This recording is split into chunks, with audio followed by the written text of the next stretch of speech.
got a scarf on. It's freezing up here. And we are live. Hello, Sarah. Hello. So this is episode 13. Wow. Unlucky for some. I know. And I'm still really enjoying it. It's the only thing that I'm doing on Facebook at the moment. This just goes on my page once a week, and that's it. And I'm really enjoying having these chats with you. It's very interesting what comes up. Mm-hmm. It is. It is. Especially in the unplanned ones. Yes. Yes. So Coffee Club in the Seventh Dimension, episode 13. We are live on Facebook. So let us know in the comments if you're watching. Nobody's with us live yet, but if you're watching on replay, put in hashtag replay. If you're watching, we've got people watching on YouTube, the replays.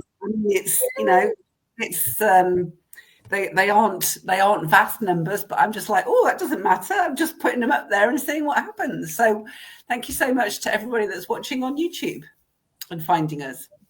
And also following as well the page, because I don't even ask you to do that, because even though everyone says that's what you need to do, I'm just kind of like, do you know what? I am very much entrenched now in letting go of the need for control. Yes, that sounds lovely. Oh, yes. Just made it all tingly. Yes. Yes. And me as well. So much so that, I mean, I get a little bit hooked every once in a while by everybody else kind of beavering away, and I was like, oh, should I be doing something more? And it's not that I'm not doing things, but I'm just kind of, I'm very much following the doing what I feel drawn to do on the day in the moment, not setting myself up with a whole long list of tasks to do and trying to battle my way through them and force something to happen. And holding no attachment to the outcome. And yesterday I had a very interesting, I'm going to get my bit out of the way because I think my bit's quite short. Sarah's got some interesting stuff to share today. So I was in the shower. Yesterday morning, and I'm planning a workshop for January. And it's going to be a paid workshop. And I was thinking about the price, because I was thinking I don't want it to be, doesn't need to be, you know, a big price. I just want it to be a small price tag, just so that people that are coming along are people that, you know, are really looking for change. And the first thought that went through my head was, oh, I could do that price. And then I thought, oh no, because so-and-so, who's a big influencer, is only doing hers for $10 more. And gosh, she's got so much more to offer than I have. And then suddenly I had a voice from deep within me going, no, that's not right. This stuff you do with the Akashic Records is epically life-changing. And actually, all of the stuff that other person is teaching will not land nearly so well on those people because they haven't done this bit first. And I just had a complete shift around in my head of not good enough, don't have enough to offer, who'd want to listen to me, to why wouldn't people want to listen to me? Of course they'll want to listen to me. And actually really not just telling myself that, but really embodying it, feeling it down to my toenails. Wow. And I just went, oh man, this journey is just incredible. Oh, that sounds fantastic. Incredible. Yes. To have that realization, and not to have gone down the route of, you could have stayed in that, you know, who am I mode, and got stuck. Yeah, I would have ended up, I don't know, having a conversation in my head probably for the rest of the day. But I didn't need to, because, I didn't do anything. I didn't go looking for it. I literally had one thought. And then the next thing came, and it wasn't so much a thought from my head. I felt it come up from, you know, I always kind of imagine my soul is in my solar plexus. I mean, I think it, wherever it wants to, it came from my heart, but it was just like this little, it's like the my divine soul blueprint was saying that, not my left brain. Well, Oh, you need to listen to that voice. In this office, it's freezing. That's why I've got a scarf on.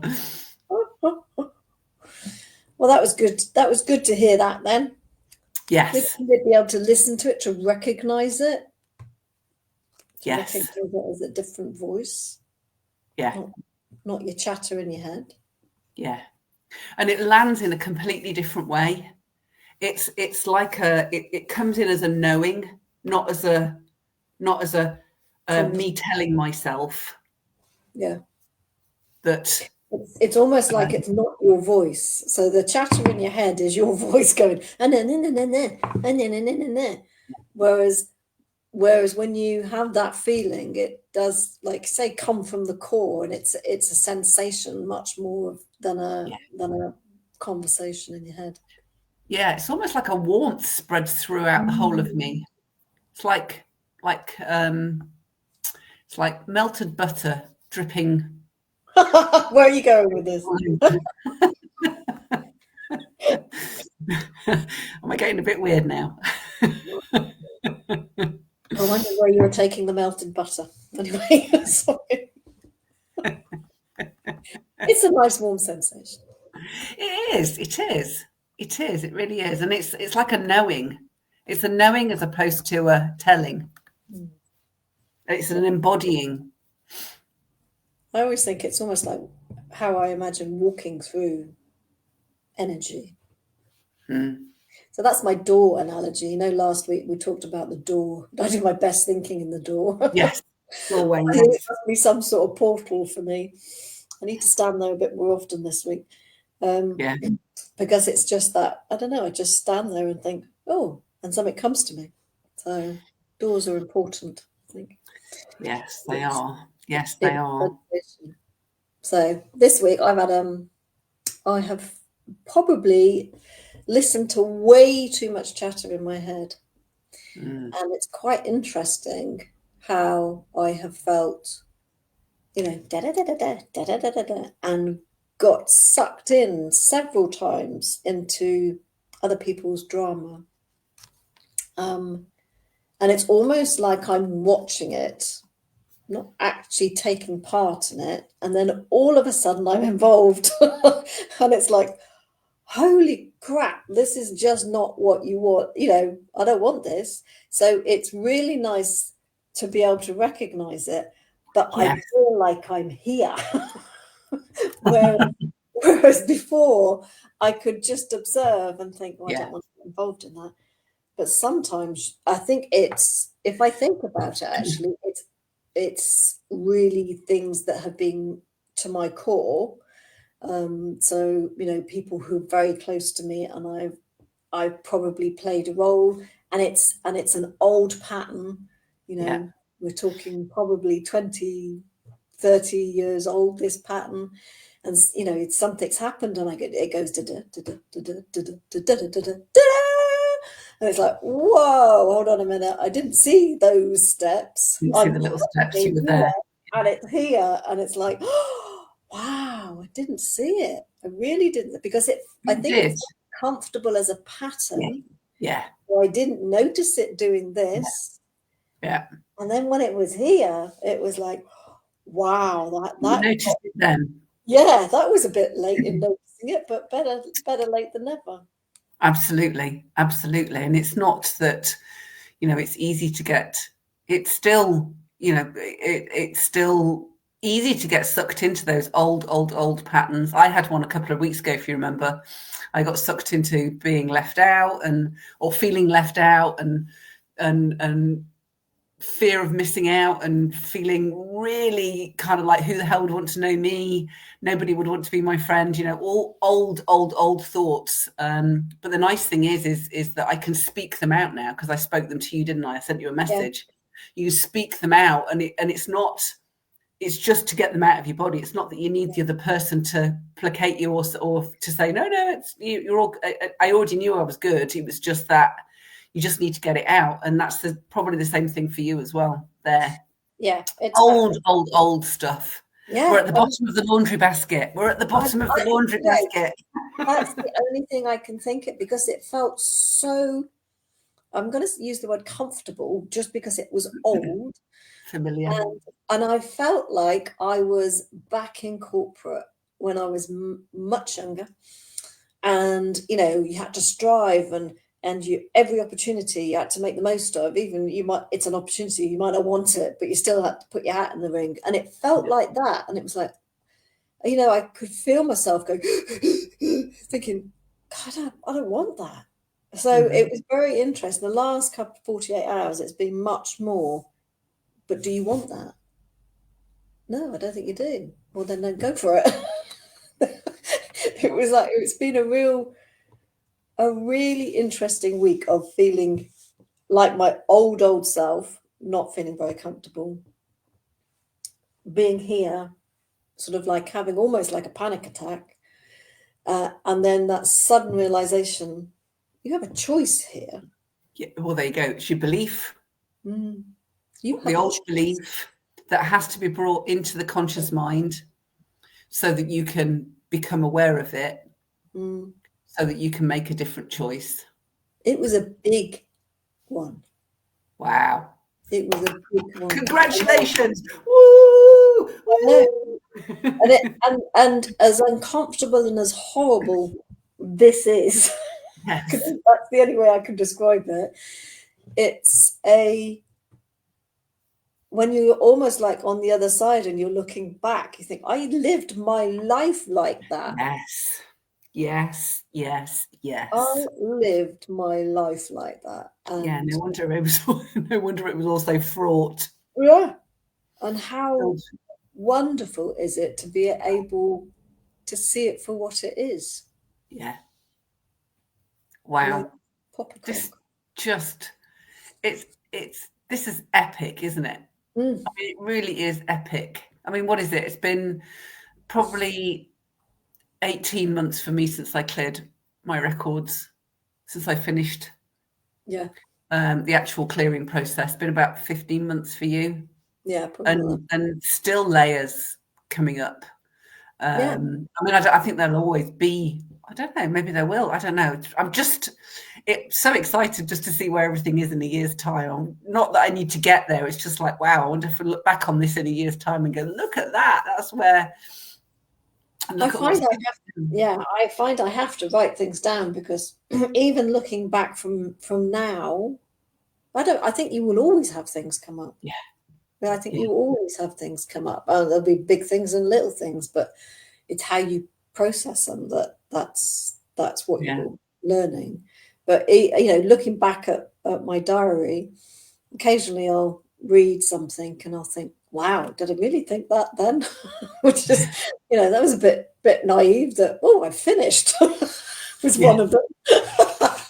I've done my clearing. I'm there. I am there.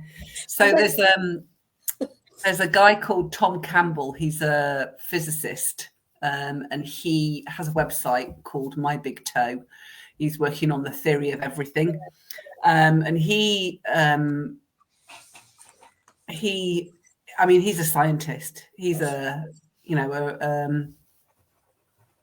I say, a physicist, and I think he ended up being introduced to transcendental meditation when he was at university.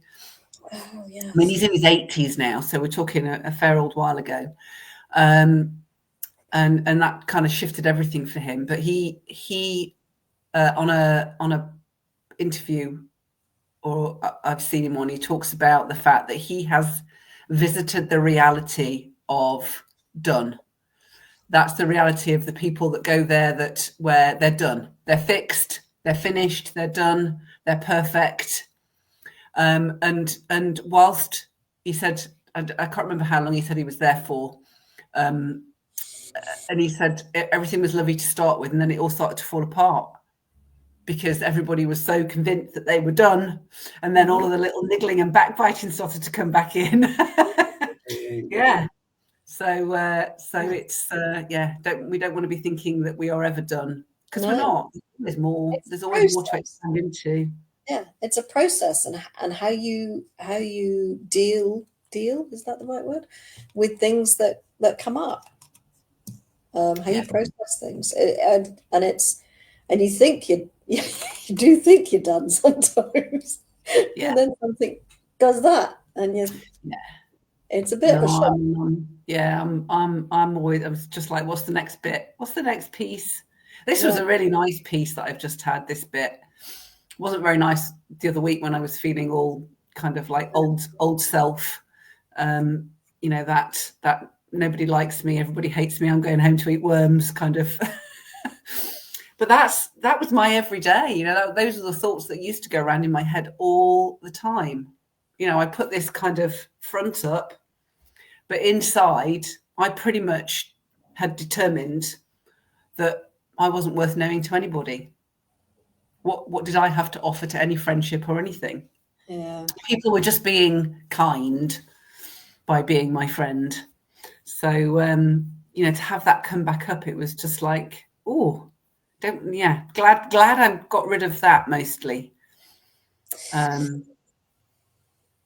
Yeah, I think I was, you saying that reminded me of something that happened the other week. It's that feeling of, oh, they only did that because, was going through my head, and it was a little bit old me that started to chatter, and it probably took me a couple of days for the event to go, and I looked back and realized, because I was chatting in my head, I missed the lovely event. I was present there, but I missed it because I was thinking in my head, oh, they've only done it because, and it wasn't really, I didn't enjoy it. It wasn't a nice place to be in my head. And gosh, you've just broken that dream or moment in my head, because it's just that feeling of, wow, gosh, ooh, letting yourself down. Oh, that came from somewhere. I think that came from my Wow. boots then. I let myself down because I started to believe, and God, that the word done. These things are coming up for me because I think I probably thought I hadn't got anything else to learn, and I don't mean that in an arrogant way, because I've been through so much these last 6 months. The whole Wow. year. Yeah. Yeah. Wow. Yeah. I Thank mean, you. this is the deep rooted stuff. It's the same as when I give somebody a Bowen treatment. When they first come to see me and they've got an old injury pattern that keeps recurring. Yeah, it's an onion. You got to peel the layers off. Yeah. You have to get to the compensation patterns Yeah. before and release those before you can get into the Yeah. real kind of nub of the problem, the real, the original injury. Yeah. Wow. These are all the protection mechanisms that we've Yeah. set up in Yeah. order to hide To the cope. scared little girl or boy that's living inside. Absolutely. And Wow. now we're getting now to the scared little girl for both of us. And I don't know, I wonder if we go back into the womb. We're playing the Wow. past life stuff, so we shouldn't have to do all of that again. No, no, but I remember, I'm showing something with you now. I remember being a teenager and having flashbacks. And I only say they're flashbacks because that's what I felt. And it was of being born. And I was Okay. walking around a field talking to my teenage friends at school, and I kept getting these flashbacks. And 2 days later, news for everybody, sorry guys, I started my periods. But I remember that feeling that I was being born, and I could see, Wow. and it was really, and that's I'd forgotten about that completely. So whether I was seeing things or remembered, I don't know. Yeah. Well, this is it, but you squash them down, don't you? You just think you're having a moment, you're being hormonal, you're being whatever, all Yeah. of that. And again, you know, it's having, we set up these beliefs, don't we? We have these beliefs and we live our life based on them. And I think what's coming up more and more now is that you get these, you kind of get this stuff that comes up and you go, oh, okay, that's that belief that I have about myself, about a situation. And that is that a belief I want to keep? Yeah. Is it one that serves me? And is it actually my belief? And is it actually your belief? Most probably not. No, somebody else's belief. Yeah. Yeah. I was choosing paint a couple of weeks ago, and I was I got colour cards, and I was trying to find the right. Anyway, it was a little bit of a drawn out process, and there was I went into B&Q and there was just like a horde of women around the paint swatches, the colours, and I'm like, what the heck? Nobody else in the shop. They were all around there, and I was choosing my paint, and this woman behind kind of went, oh no, I can't have that colour. It's called, I don't know, it's called Ghost something or Spirit something. I don't even know what it was. It was something like that. She went, I can't have that colour on my wall with that name. It will haunt me. And I just turned around and looked up and I just said, change the meaning. She went, what? I said, just change the meaning. And she went, oh, okay, yeah. So it's you know, and in the moment I just thought, wow, that is just so powerful. Just change the meaning. We kind of assign this meaning to things, don't we, based on a belief, and we live by it and hide behind it and have fear around it, and then it's just like, just change the meaning. You know, it doesn't have to mean that. It can mean something else if you want it to. So, like, if you're feeling triggered, it's actually not a trigger. It's not a negative thing. The meaning of it is, it's a lesson. There's a lesson there for you. There's a positive thing. You think it's negative, but actually, the meaning is a positive thing for you. Yeah. So it's showing you unhealed parts of yourself. I heard that from somebody. That's not mine. I am quoting somebody else. I like that. Unhealed parts. Unhealed parts of yourself. So Diane's here with us. Hi, Diane. And Katie's here with us as well. Hi, Katie. Thank you for joining us live. We appreciate having people with us live, don't we, Sarah? We do. As we waffle on. And I think this time of year brings up, because as well, Christmas, particularly when you've got families of your own. So, I mean, I live on my own, so less so for me. But you kind of get pulled into that. You have to go and visit everybody, and everything has to be set up this way. And I have to make sure that I was reading a magazine on somebody's table while I was waiting for them, and it was about Christmas, and it was like how to have the perfect Christmas. I'm just like, oh my God, talk about pressure. Oh God. And it's overrated. Oh wow, that's amazing to hear you say that. I know. This used to be perfectionist. I know. It is overrated, and I do forget as I'm charging around my house, muttering to myself, does nobody else want to keep this house clean apart from me? And then I think, no, and that's okay. Yeah, it's okay, because sometimes I can just, I can hear myself as I'm running around trying to be everything to everybody. That was my lesson this week. Yes. But I don't have to be everything to everybody. And we could all live in a...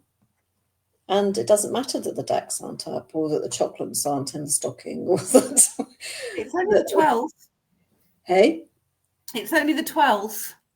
Yeah, but it's just that. Yes. So, yeah. Yes.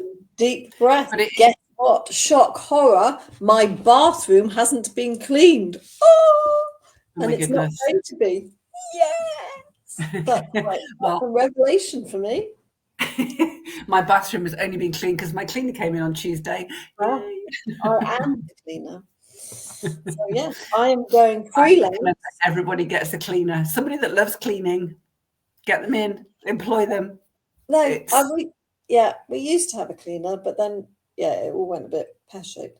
But anyway, so but yeah, I've stepped away from the bathroom there. Excellent. Well done. Put so much pressure on ourselves. Yeah, So much pressure on ourselves for everything to be spotless. Just so. And actually, and like I say, particularly at this time of year, I've already spoken to so many people who I'm just, you have the Christmas chat. What are you up to for Christmas? Oh, we're going here, and then I'm going here, and I've got there for a day, and I've got to go. I'm like, wow, I'm exhausted just listening to you. I'm staying here on my own, happily, by the way, and I'm going to chill. Yeah. And cuddle my pony. That's what I'm planning on doing for Christmas, and probably the dog too. Well, that sounds good. We always do run around at Christmas. I think we've got birthday on the 23rd, birthday on the 24th, obviously Christmas Day, Boxing Day, and 2 sets of parents. And yours? Yes. So Richard's mum. Yeah. Oh, yeah. And my birthday. Yeah. Yes. Don't forget yourself. Yeah, I know. It's not interesting. But actually, it's nice and quiet. By the time the 30th comes, we're kind of done. I'm back home. I've done the running around. And I'm back home. Yeah, I made a decision years ago to not do that whole running around thing. And luckily, I have a family that supports that. So it works. Very nice. So yeah, take the pressure off people. If you're doing stuff to please other people rather than yourself, then there's nothing wrong with, doing nice things for others, but not at the detriment of yourself. Yeah. Step away from the bathroom. Yes, step away from the bathroom. I might make a little note and put that upstairs. Step away from the bathroom. Or now it might be the perfect time to teach your 14, 15-year-old son how to clean a bathroom. Yes, 16. That's when he'll probably say, bless him. There you go. It's his birthday. Is it his birthday in December? No, Gracie. Oh well, it could be his birthday present to you.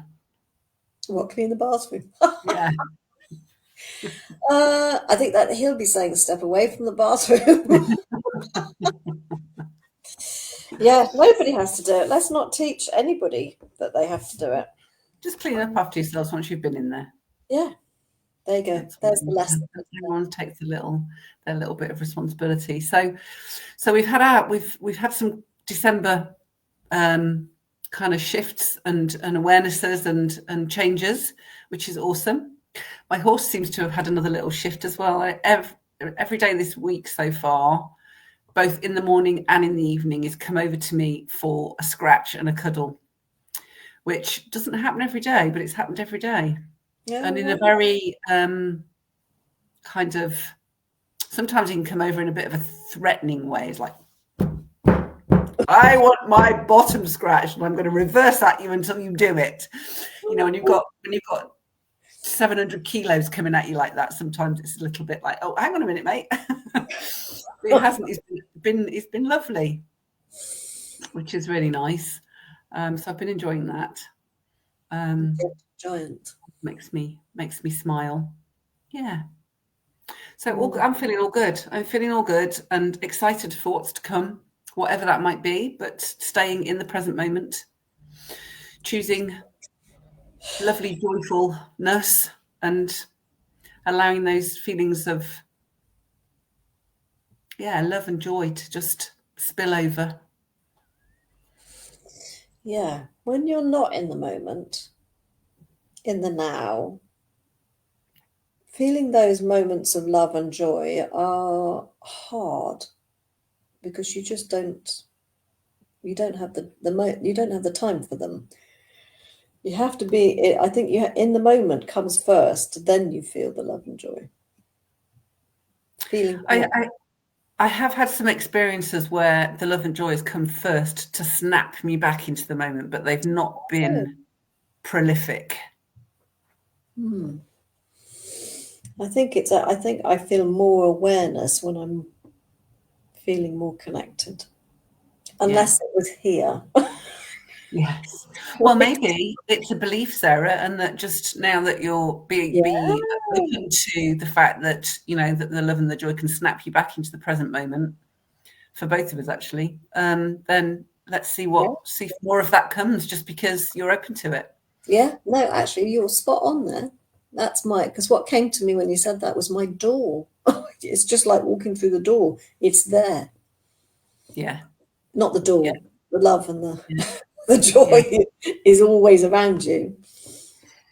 It's just tapping into it. Yeah. Good thinking, Batwoman. Yeah, and I think kind of we almost need that more when we're in that. You know, it's easy to stay connected when you can stay connected. When you're in the present moment and you've got you're setting your day up. It's in those moments outside when outside factors come in that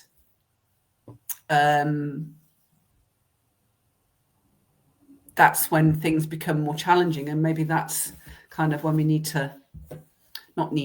maybe that's when we kind of, you know, if we just open to the fact that we can be brought back into the present moment at any time without it having to be a conscious thought. Maybe that's where it's all going. Yeah. Maybe that's the further down the pathway. Yeah, that makes sense. I was just thinking about the noise. You know, at this time of year, there's a lot of noise. Yeah. Yeah. I had a day out last week on Wednesday, and my decorator started on Tuesday, and I went out for the day on Wednesday, and I came back and they'd got further in the house than I was expecting, and they'd gone upstairs and everything was moved, and I came in and I just like went, whoa, too much. And the next day I was just so overwhelmed. I didn't know what to do with myself, and I was like, okay. And then I felt moments of that love and joy coming in, and I was just like, okay, I just need to let go of that overwhelm and just you know, do the next thing that needs to be done, and not kind of like get too carried away. And then I had to leave my house for a couple of days, so I was staying with somebody else, which is always a bit of a challenge. And when I finally got back, and then I lost power for 17 hours because of the storm. So by the time I got back into my house on Saturday, sorry? I said it really is trying to tell you to stop. By the time I got back into my house on Saturday, I was just like, even though I was living by candlelight, it was just like, oh, I'm back home, and they've all gone, and you know, the chaos has gone. But I mean, I went into massive overwhelm, but I dealt with it in an entirely different way, because I actually would have thrown my tools out of my pram at one point. Oh my God, stop, get out. But I was like, no, it's fine. It's all good. Just breathe. Yeah. Overwhelm is quite sneaky, I think. People, you know, you think you're coping, and then all of a sudden it comes and smacks you in the face. Yeah. I think the kids suffer with it, especially at the moment. And I think that's the point in time where you have to stop everything and go and take a breath, go and sit, put your hand on your heart, breathe, do a bit of lovely Katie's love, joy, you know, go and have have a few minutes to yourself where you can just reconnect to yourself, because overwhelm really is just your brain going, you just need to get out of that and into your heart, into your body. And interesting, when people describe overwhelm, it's that they're not coping, they can't cope. But that's not the case. That's not the case. You know, I hear that with the students, and that with mocks coming up, and you know, they say, "Oh, I'm suffering with overwhelm. I just can't process anything." And it's just like, well, because you're living, you're not in the now. Live in the now you know, just connect. And it's hard to stop, isn't it? Because you kind of like you think you've got all of these things to do, and actually the best thing to do is just to keep charging through it all. And but actually, if you stop and actually have that time to reconnect to yourself and breathe and bring yourself out of your brain, and maybe even take 10 minutes to meditate or listen to some binaural beats, something like that, to bring your brainwaves back into you know, out of that high beta stress state, then you're much more likely then to kind of go, okay, what is the next thing that that's to be done, that's that I feel good about doing, and that's gonna, if you've got something that you have to do, that's going to shift you forward slightly. Yeah, it's interesting some of the advice that you hear given, and it's really good advice. Is if you're a student and you suffer with overwhelm, is to do something that you enjoy doing. So one of the topics that you really enjoy doing, and get that under your belt, and then the topic that's kind of linked to it, but you might have trouble doing. And it's that idea of you're just coming from a place of like, rather than a place of have to, and it does switch the mindset. Yeah, definitely puts you back in your body as well, doesn't it? Yeah, well, it's all applicable. It is. So I think we'll wrap it up today. Yes. So we're gonna now break for Christmas, and we'll be back in the new year. Not entirely sure what the date's going to be yet, whether it'll be the first or the second week in January, but we'll figure that out and let you know. In the meantime, have a fabulous Christmas. Enjoy some peace and joy and love and abundance, and step away from people pleasing and overwhelm and anxiety and all of those things. If you're feeling any of those, what we deem to be negative emotions, just go and find yourself a nice quiet corner, even if it's in the bathroom, on the toilet seat. Yeah. Hands on your heart. Close your eyes, breathe, and just gently repeat the word love to yourself. Yeah. I am love. Absolutely. You are indeed. Thank you. Thank you. So we'll be back in January. Thanks very much for joining me today, Sarah. It's lovely to see you. You too. And we'll be back next year. Happy Christmas, Happy New Year. See you in 2025. 2025 is going to be a good year. It's exciting. It's always going to be good. Absolutely. Bye for now. Toodle pip. Toodle pip.